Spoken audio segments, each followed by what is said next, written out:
সকলের প্রাণের দাবি, কিন্তু যাদের মাধ্যমে বিচারটি পরিচালিত হচ্ছে তাদের প্রত্যেকের পূর্ববর্তী অনভিজ্ঞতা এই বিচারকে একটি আনাড়ির বিচার হিসেবে প্রমাণ করে মাননীয় স্পিকার।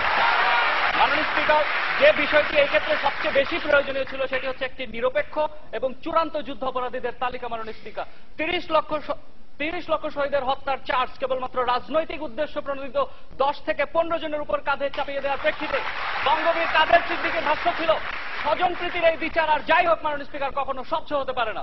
মাননীয় স্পিকার, সরকারি দলের কাছে আমার সরাসরি যেটি প্রশ্ন, তারা যে কোনো একটি উদাহরণে বিশ্বের বুকে দেখিয়ে যাক যেখানে মামলা চলমান রেখে আইন পরিবর্তন করে আপিলের বিধান রাখা হয় কেবলমাত্র নিজেদের স্বার্থ রক্ষা করার জন্য। মাননীয় স্পিকার, ক্রিমিনাল জাস্টিসের যে মূল নীতি বিয়ন্ড রিজনেবল ডাউট, যেটা ফরমার যুগোস্লাভিয়া এবং রুয়ান্ডা ট্রাইব্যুনালের স্ট্যাটিউটে স্পষ্টভাবে উল্লেখ করা হয়েছে, যেই নীতিটির অর্থ হচ্ছে প্রত্যেকটি অপরাধ সন্দেহাতীতভাবে প্রমাণ করতে হবে। এই নীতিটি মাননীয় স্পিকার বাংলাদেশের আইসিটি অ্যাক্ট কিংবা রুলসে একবারের জন্য ব্যবহার করা হয়নি। মাননীয় স্পিকার, এর চেয়ে বড় অস্বচ্ছতা তাদের আর কি প্রয়োজন? মাননীয় স্পিকার, আসামির আত্মপক্ষ সমর্থনের জন্য যে বিষয়টি সবচেয়ে প্রয়োজন সেটা হচ্ছে আইনজীবীর নিয়োগ। বিদেশি আইনজীবী নিয়োগের ক্ষেত্রে মাননীয় স্পিকার আইনের বেড়াজালের ভিতর থেকে বিষয়টাকে ফাঁসিয়ে দেওয়া হয়েছে। মাননীয় স্পিকার, বিশ্বের সবচেয়ে বড় ওয়ার ক্রাইম লয়ার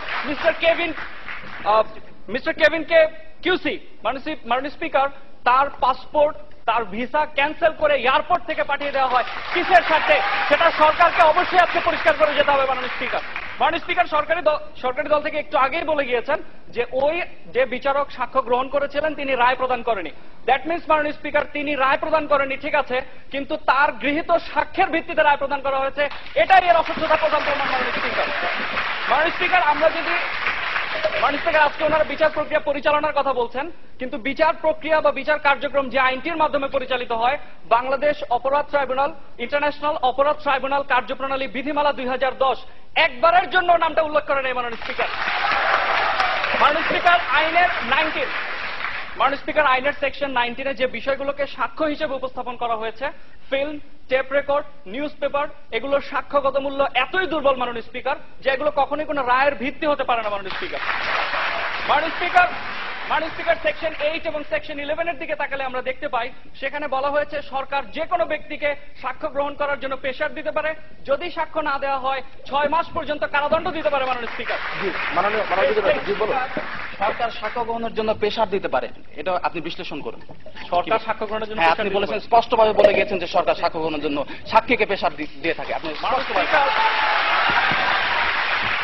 মাননীয় স্পিকার, দি ডেইলি নিউজ স্টার 13 জুলাই 2011 যেখানে প্রকাশ করা হয় সেফ হাউস নামক একটা কেলেঙ্কারির কথা, যেখানে দিনের পর দিন সরকারি সাক্ষীদেরকে রেখে মাননীয় স্পিকার ট্রেনিং দেওয়া হয়েছে। সুতরাং এখান থেকে কি প্রমাণ হয় না মাননীয় স্পিকার কত বড় দুর্নীতিরা তাদের প্রয়োজন? মাননীয় স্পিকার, এরপরে যে বিষয়টা আসে সেটা হচ্ছে তারা সাক্ষীদের বিষয় বলে গেলেন। মাননীয় স্পিকার, আমরা সাইদির মামলার দিকে যদি তাকাই স্পষ্ট সেখানে দেখা যাচ্ছে মুক্তিযুদ্ধের যারা সাব কমান্ডার ছিলেন মাননীয় স্পিকার, আমি স্পেসিফিক্যালি কয়েকটা নাম উল্লেখ করতে পারি, সময়ের জন্য এখানে করছি না মাননীয় স্পিকার, মুক্তিযোদ্ধাদের সাক্ষ্য গ্রহণ করা হয় নাই। যে ধর্ষণের দায়ে তাকে শাস্তি দেওয়া হচ্ছে সেই ধর্ষিত নারী, সেই বীরাঙ্গনা আজ ভারতে রয়েছে, তাকে সাক্ষী হিসেবে ডাকা হয়নি। মাননীয় স্পিকার, এর চেয়ে বড় অসচ্ছতার কি প্রয়োজন? মাননীয় স্পিকার, এই ট্রাইব্যুনালের দিকে যদি তাকানো যায় তাহলে দেখা যায় তারা আরেকবার বলে গেছেন সাক্ষীর কথা। মাননীয় স্পিকার, আসামি পক্ষের সাক্ষী যখন আদালতে সাক্ষ্য দিতে যায় সুখরঞ্জন বাণী মাননীয় স্পিকার কোর্টের প্রাঙ্গণ থেকে কিডন্যাপ করা হয়। মাননীয় স্পিকার, এর চেয়ে বড় অসচ্ছতার কি প্রয়োজন? মাননীয় স্পিকার, সরকারি দলের কাছে আমার দ্বিতীয় যে প্রশ্ন সেটি হচ্ছে রুলসের 51 এর এতে মাননীয় স্পিকার 2012 সালে সংশোধন এনে বলে দেওয়া হয়েছে সরকারি সাক্ষীদেরকে যে রায় কি কি প্রশ্ন করতে হবে তা আগে থেকে জানিয়ে দিতে হবে। মাননীয় স্পিকার, এর চেয়ে বড় অস্বচ্ছতা? মাননীয় স্পিকার, আমি কি একটা সময় 10 সেকেন্ড? মাননীয় স্পিকার, আমি সর্বশেষ যে কথাটা বলবো, ওনারা বলে গেলেন যে এজেন্ডা বাস্তবায়নের কথা।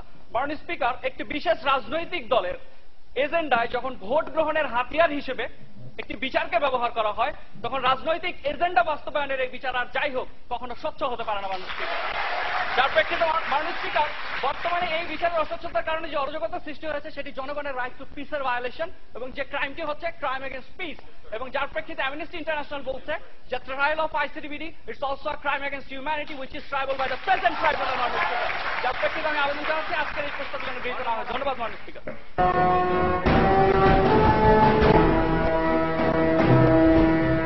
5 बार में